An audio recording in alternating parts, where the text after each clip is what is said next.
Tovuq so'yiladi, tozalanadi. Qo'l qo'lga ketadi, kalla kallaga ketadi, oyoq oyoqqa ketadi, to'shga ketadi. Xullas, magazin kirgan bo'lsangiz, tovuq go'shti olmoqchi bo'lsangiz, o'ta o'sha tovuq go'shti qanday upakovkada bo'ladi, biz o'sha upakovkani qilamiz, o'sha upakovkani qilib chiqaramiz magazinlarga. Xullas, ish o'rinlari yaxshi. Bitta tovuq so'yish emasda, tovuq idish bor.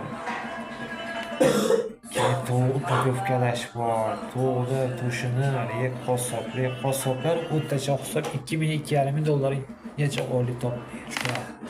Birovniki $2,500 olishadi. Koreyani o'sib qo'yishgan. Только Rossiyani ichida. Assalomu alaykum.